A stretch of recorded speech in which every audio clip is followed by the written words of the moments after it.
Hello, good day, and thanks for coming and joining us. Over the next session, we are going to talk about using predictive modeling techniques and apply those towards some targeted marketing and angler engagement efforts. We come from the Nebraska Game and Parks Commission. Unfortunately, today you won't be able to hear from Larry Pape. Larry is one of our fisheries education and outreach specialists, and he served as the project coordinator on this and kept the rest of us in line and on time. But in a few minutes, you will be able to hear from Jane Gustafson. Jane is our Assistant Division Administrator for Communications, and she took care of all the on-the-ground marketing and angler engagement efforts we're going to talk about today. And for the next few minutes, I'm going to be your guide. My name is Keith Hurley. I'm a fisheries research biologist at the Nebraska Game and Parks Commission. I am the data geek, the numbers guy, the data cruncher. And so I am going to talk about using predictive modeling methodologies in angler retention, because we all know the 3 R's of the R3 paradigm and the 3 areas where we can try to generate license sales. Today, we are going to focus in simply on angler retention. And for our definitions, what we're talking about is trying to make sure that people that bought a fishing license this year continue to buy a fishing license next year. So angler retention is what we're talking about today. And I never really realized how difficult of a task from a marketing perspective angler retention can be. Let's take, for example, an angler that goes out and they take their last trip in August. Maybe they go out Labor Day weekend. That's the last time they go fishing in 2018. If we want to identify this angler as someone that's in the process of lapsing and try to engage them in the marketing campaign, it's about 17 months before we really know that this angler is in that state. And unfortunately, there's an additional 3 months, 4 months, maybe even 5 months before it's likely that the angler is in a situation where they're going to be on the water again. It's warm enough, the fish are biting, and they have time to get out. So what we actually have is, by the time we know an angler is in the process of lapsing, they are actually a 2-year lapsed angler, 20 to 24 months out from the last time they were on the water. Which means now we don't have to retain that angler, we actually have to reactivate them. That's a lot bigger lift as compared to trying to do a retention effort. So it's a very difficult thing to do any kind of targeted marketing for angler retention, which is why we all kind of fall back on the same methodology. We take our angler retention messages and we simply broadcast them out to the entire population of anglers, hoping that along the way we hit those targets that we are wanting to find. Now, obviously, this is not a very efficient approach. It'd be much better if we could sort through, filter through that population of anglers and identify those people that are likely to lapse. That's terminology you're going to hear me use quite a few times today. Likely to lapse anglers, that being someone that probably won't buy a permit next year, but they haven't made that choice yet. And by identifying those people, we can be much more efficient. We can target our resources, less resources than we're using now, on a fewer number of people and get the same impact on a per head basis. We could use the same amount of resources on financial expenditures we're currently using for angler retention, have much larger per head impact on these people. Maybe we could even do some really radical approaches going to incentives and discounts and marketing that we can't do in a broadcast manner if we can identify those individuals. So that's my task. As part of this project, the objective I had was to try to identify those likely to lapse anglers before they actually lapse. I'm going to say that again. My job was to identify somebody that doesn't not make a decision before they don't not make that decision. That's the tricky thing to do. You know, my procrastination abilities really aren't that good. So I had to turn to some voodoo, some black magic. I'm going to call it machine learning. This is the methodologies we were going to use to try to identify anglers that don't make a decision before they don't do it. Now, we're not talking artificial intelligence. We're not talking robots. Machine learning is statistical models, statistical procedures that make hyper-accurate predictions. That's machine learning in a nutshell. And machine learning for customer churn management is nothing new. Customer churn management is all the rage right now in the commercial sector.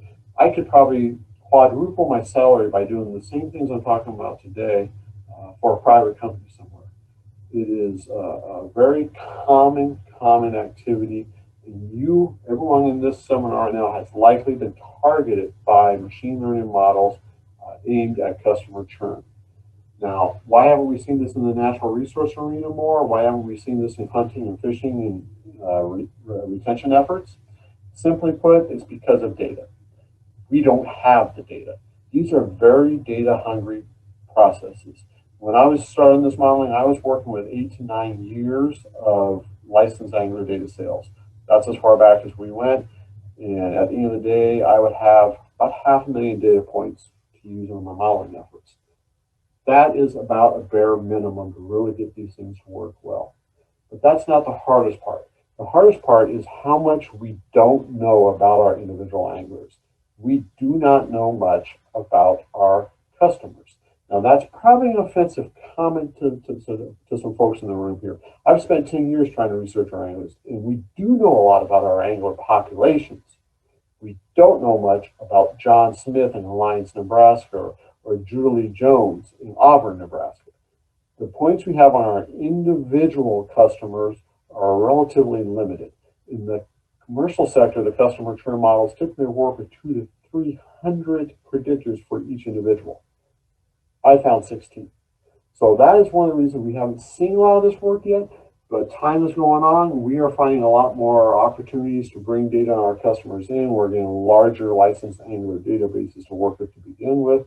So we're starting to get to the arena where these methods are applicable to the work that we do. As I get started today, I do have a couple of caveats that are important. First, there's a couple of things I don't care about. I don't care if I find every likely-to-lapse angler. That's not a callous statement. I simply don't care. My goal is to find enough to be worth our while. Find enough that it's fiscally feasible for us to get a return on investment in trying to retain those anglers. The reason I don't care about getting them all is modeling introduces error rates. We're going to get some of it wrong. So my goal is actually to be as accurate as possible. I want to make sure if we can find enough to be fiscally feasible, everyone I do identify at that point, I want to be as sure as I can that that person's going to last in the next year. So we're not expending effort on somebody that's already going to buy a permit. So we're not going to find all of them. We want to find enough to make a difference and be as accurate as we can at that point. Also, we're not going to care why they lapse. Once again, this isn't a callous statement. This is not an unimportant question. It's simply that machine learning models don't tell us why they're going to lapse. That's not part of what they do.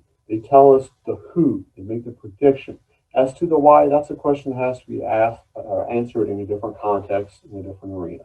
So we do need to answer that question. It will be important in how we engage anglers and try to retain them, but it is not part of the machine learning methodology we're talking about here.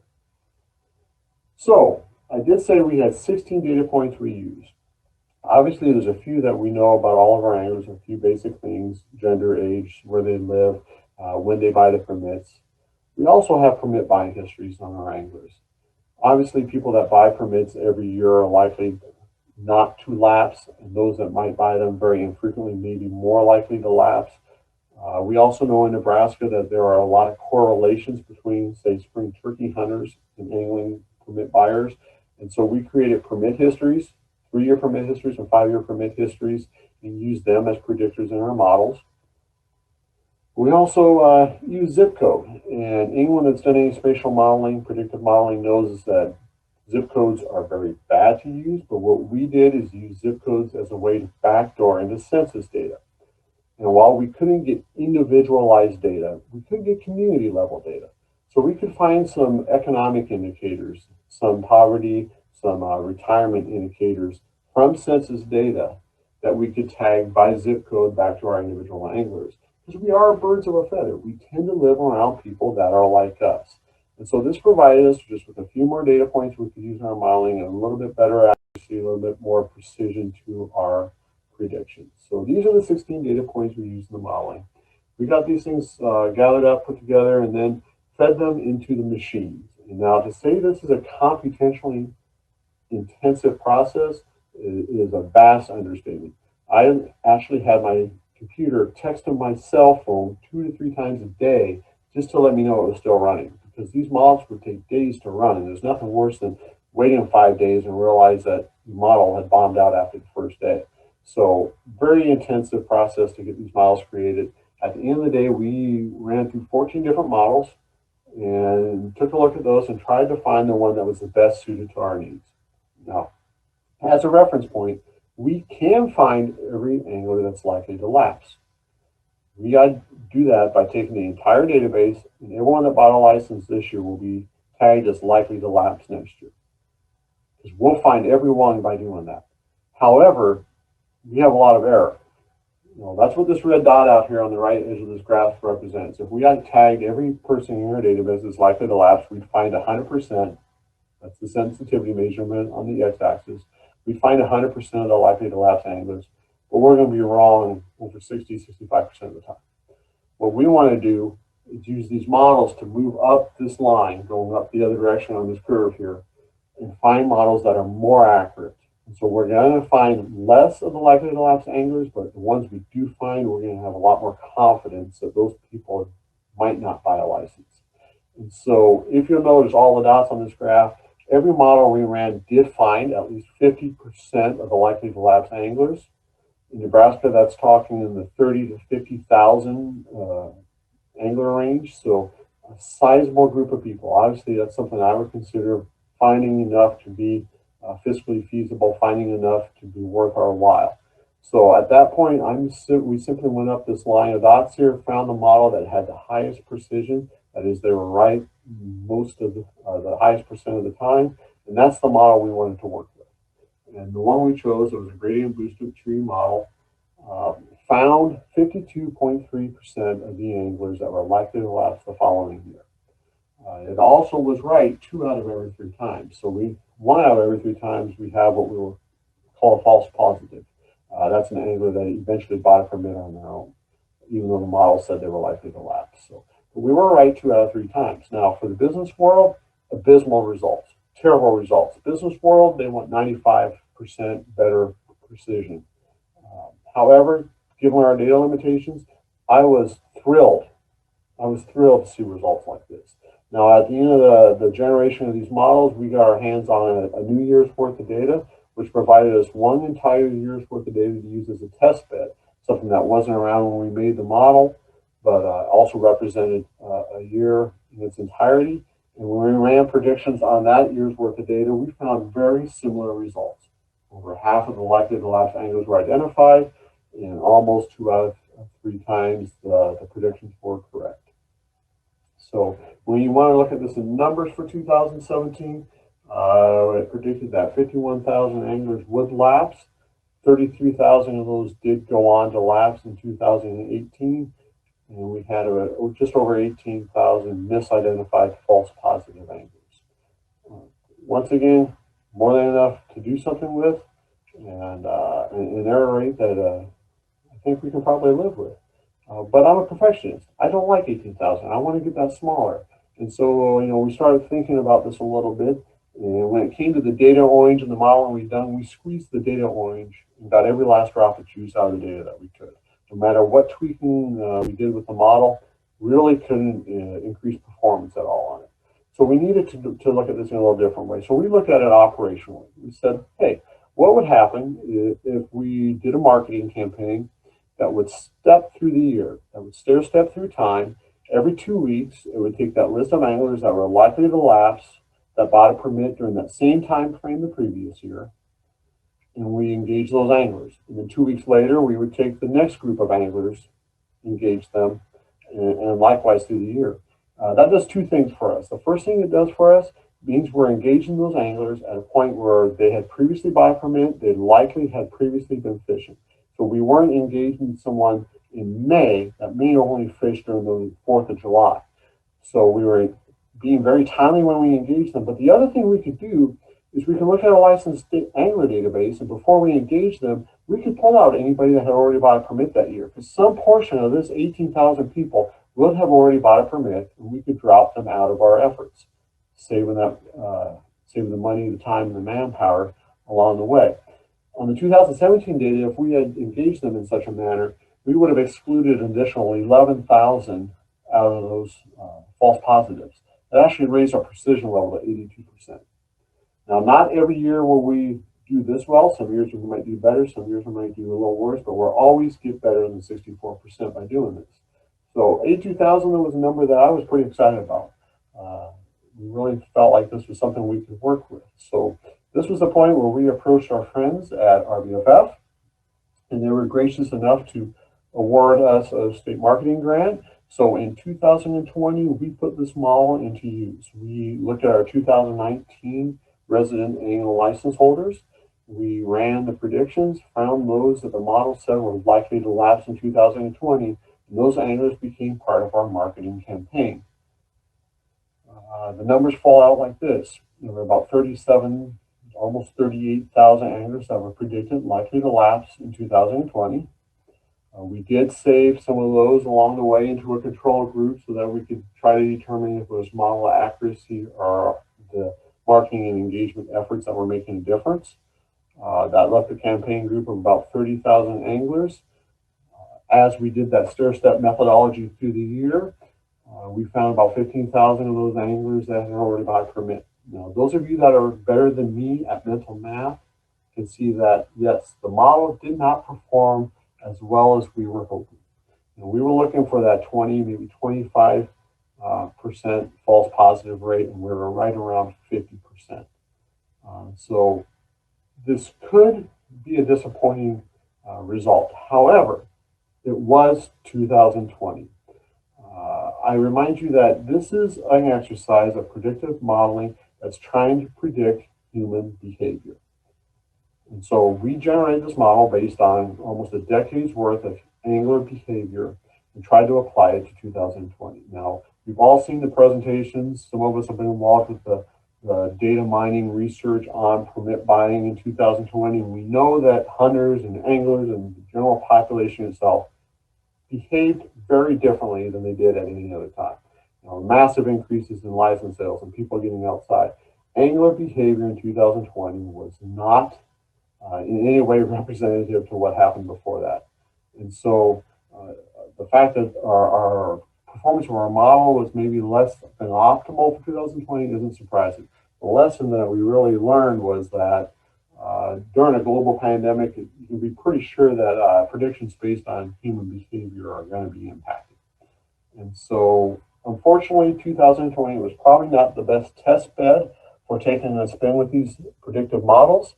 But we do think that giving a little bit of time to tweak these models a little more, pull in some of this COVID era data, rework some of the models, gain some more data, and then hopefully see society start to act more what we would anticipate historically, that the predictive ability won't be there as it was designed. And there's still a tremendous amount of hope that the opportunities these models will provide us will really give us a leg up moving forward in trying to retain Nebraska anglers. And so I'm going to go ahead and stop there. I'm going to here metaphorically pass the mic off to Jane, let her talk about the marketing campaigns that we did as part of this project. And I'll join you again in a couple of weeks and try to answer any questions you might have. Thank you for your time. Stay healthy. Thank you, Keith, for explaining the machine learning and predictive modeling portions of this project. I'm going to talk a little bit more about the targeted marketing portions and what we did to actually market to these likely to lapse anglers. Just a reminder that our goal was to find the most cost-effective way to reach those who were predicted to lapse. We didn't care why they were going to lapse. We just wanted to maximize the accuracy of predicting who was going to lapse. Nebraska has a little bit of a challenge in that we do not require email addresses for our anglers. In fact, probably about 50% of our anglers who purchase permits don't provide an email address. A lot of times they purchase through vendors and different channels where they're not obligated to give one. So we have a little bit of a challenge in reaching them. We knew we wanted email to be one form of communication, but we were trying to figure out what else we wanted to test. There were a variety of different things we could do. We thought about mailing them a premium item or something that might encourage their purchase. We thought about, reaching out to them via phone call. We thought of a number of different options, but we settled on postcards, thinking we would test emails for those we had email addresses for and postcards for those that we had only mailing addresses for. In looking at the information for all of the anglers that were likely to lapse, we realized we could segment them into 5 different groups based on geography and where they were in the state. Doing that would allow us to have a message to each of the folks in those groups about bodies of water they could go fishing in their particular area. So we had 5 versions of an email and 5 versions of a postcard. Now they were the same versions, it just was localized to where they happened to live in the state and the opportunities that they had for going fishing in those areas, and referred to the bodies of water that they might visit when they went to go fishing. We also included a social distancing message in each of the emails and the postcards, just to encourage people to be comfortable with going out fishing and what they could do to maintain their social distancing. In this case, it was keeping 1 6-foot fishing pole in distance between themselves and other anglers. This is the image of the postcard, the front side of the postcard that we sent out. It has a great sunset image that makes you happy to go fishing, and it also has a great big reminder that it's time to renew your fishing license. The text on the postcard and the text in the emails we borrowed from the RBFF toolkit and customized it with that second paragraph to refer to bodies of water in each of the recipients' groups' areas where they could go fishing. The back side of the postcard had another call to action, and it also had a text of a section of information on reminding them to follow some of their directed health measures in their area. We felt that this would help increase the comfort level of anglers, that they were doing everything they could and taking proper precautions during COVID to go fishing and be safe. We also had that social distancing graphic on the bottom as a reminder. The one thing different that the postcards had that the emails did not is we included an 800 number on them. And this is because the folks that didn't include email addresses tended to be those that made their purchases from our district offices, our park areas, our other offices through the state, or through our permit vendors. And so we weren't sure that they would be comfortable purchasing online, given that they hadn't done so in the past. So we included an 800 number that they could reach out to us and make a purchase via phone, since a lot of those permit vendors and our own offices were closed. We didn't want that to be the barrier for their purchase. The email looks a lot like the postcard, and I took the email and kind of chopped it up here and put the bottom portion of it up on the right-hand side. So this would have been all one long email. Made use of the same imagery, the same text information, the same social distancing graphic, and the same directed health measures information. The only bits that we added to it is we do have a buy your permit button, and next to it we have 2 other buttons. One that could help them find places to fish in their area, and one that was a link to our fishing guide and the rules and regulations for fishing in Nebraska. We just thought that were nice things to include, and they were easy things to include in an email. So what were the results? Well, it's no surprise to anyone, email performed better. It's a win-win. It costs less, it's quicker to implement, you get better metrics. If we wanted to do additional personalization, we could have. We could have customized it in addition to the places to fish in their area. We could have had hyperlinks so that they could actually click on those bodies of water and find more information about them. Email just allows you to include more information, like the links to the fishing guide, like other places to fish. And it is one click from learning about fishing to buying your permit. So it has a big benefit there. Plus, you can change it easily. We didn't have to change anything about directed health measures in different areas across the state, but if we had, we could have done that very easily on those emails.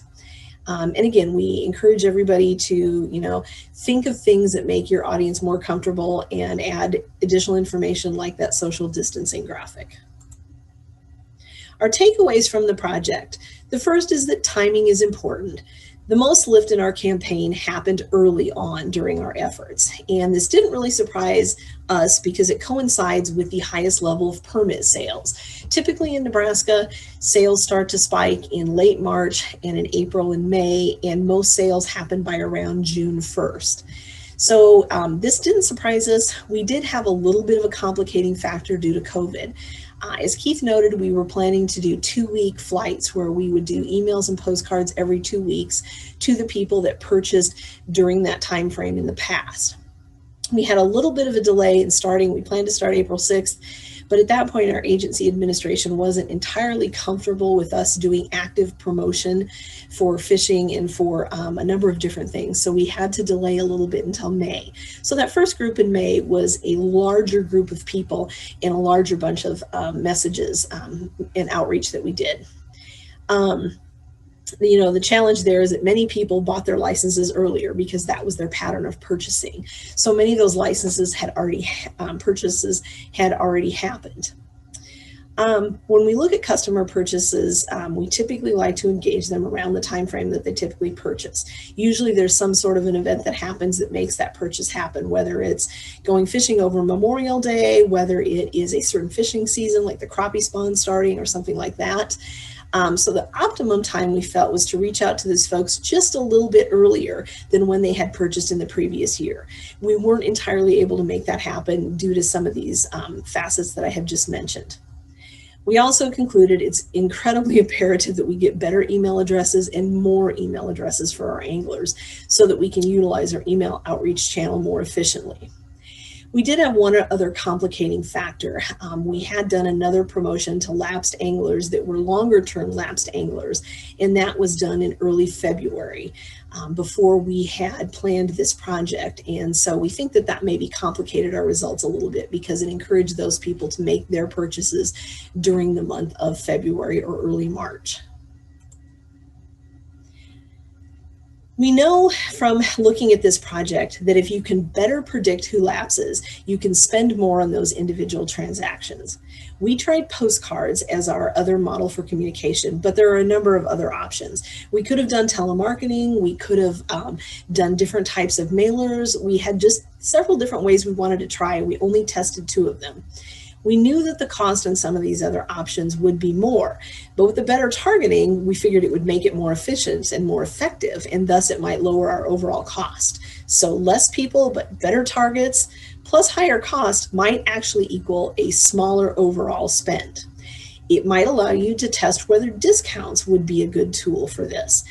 Rather than having to offer a discount to everybody, including those who were most likely to purchase anyway, you'd be able to save those discounts for the people that were likely to lapse and keep them fishing in your state and keep those license permit dollars coming in.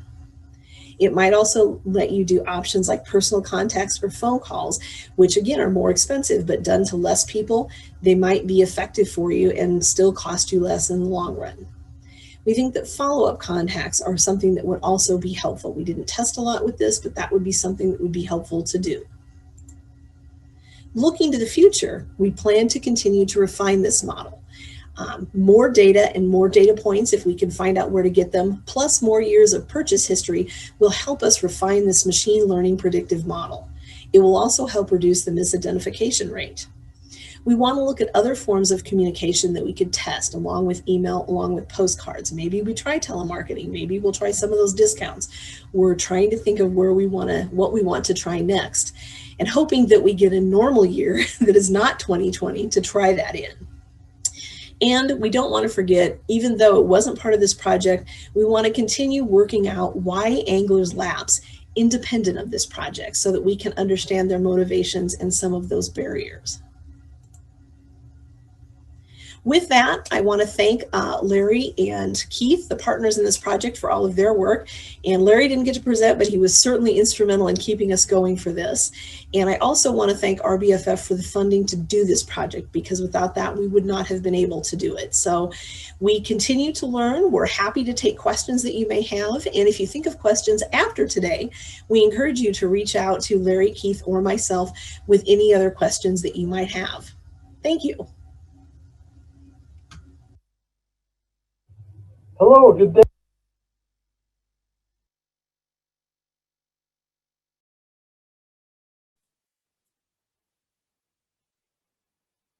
Okay, so we actually have a few minutes left for live questions. Thanks everyone for sticking in with us with all of the confusion, getting kicked out, changing, etc. So I think the first question we have, Chris just asked about ESRI tapestry data, improving the process. So I don't know if you wanted to take that, Keith.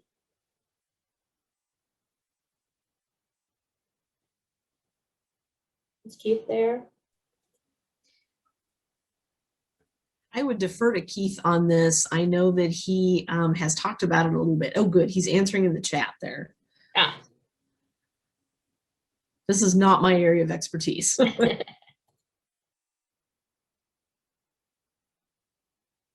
And for those who can't see it, it just says that tapestry data would have the same impact as census data that he used. The problem is he's indicating there are issues when you use zip code as a predictor. And if you connect too many pieces of other data using zip code, you run into some problems.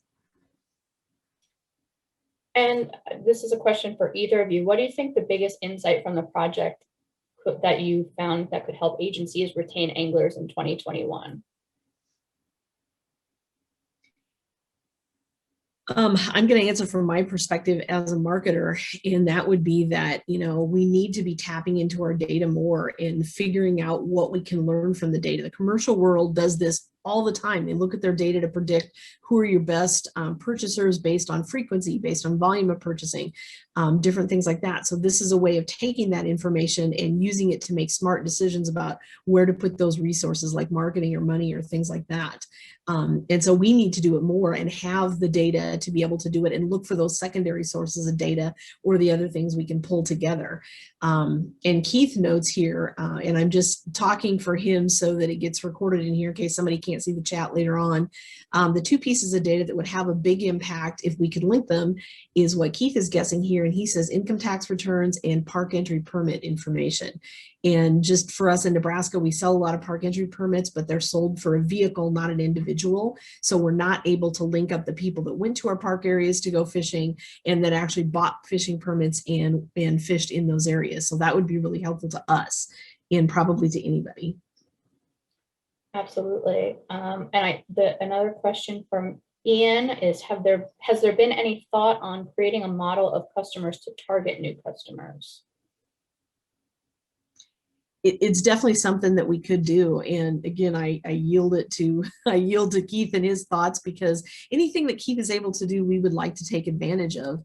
And we do a little bit of that in our marketing with like creating lookalike audiences that we use to go out on social media and to go out and kind of try to attract new people that look like the customers we already have.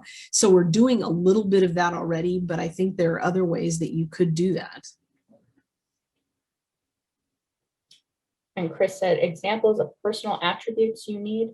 Oh, for Facebook. And again, this is not my area of expertise. This is more Keith's area. He's kind of our data guru who knows a lot more about what those things might be. But I think it would be things like patterns of buying behavior, other things that you do, or other ways, things that you buy, frequency of purchases, certain types of things that you buy that are similar to what other anglers buy. So if you're buying a lot of the same things, you might have a lot of the same lifestyle attributes. And so you might be a better target for someone, or you might be a better target to recruit back as a lapsed angler. I was hoping Keith would type in there, and maybe he's still typing there, but he didn't. There's a long answer from Keith. There you go. Rachel, do you want to read that? They're probably sick of listening to me. Sure. Renew customers, that could be a tough lift. In order to do the modeling, you need what's called labeled data. In this case, a big data set of people and their characteristics, and then the outcome, whether or not they bought a license, in order to create a model to use for predictions. Same story. How do you get the data to start with?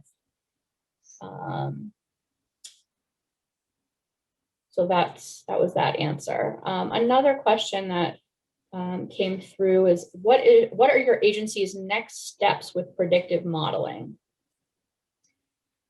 I think we're going to try to continue this on in the future and see what we can do. Obviously, the more years of purchasing data we have, and the more we're able to find maybe new census data from the census that just happened, the more we might be able to continue and refine what we're doing, so we don't have as many false positives, we don't have as many errors.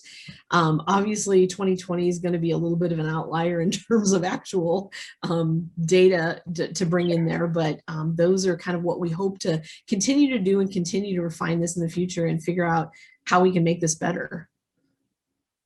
Perfect. And I know we're gonna be called back soon, but to answer the other question about attributes, Keith said the two attributes above, so I guess tax filing and park visit status, but really anything, family size and structure, work data, travel data, etc. So that is great information there. And just so everyone knows, we will be closing in a little less than a minute, but the recording of the whole presentation as well as the Q&A will be available after this. So apologies for the confusion with everybody kind of getting kicked out and back in, but you guys all handled it like champs. I'm very proud of everyone. And thank you so much to Keith and Jane for this really helpful and insightful presentation. We really appreciate it.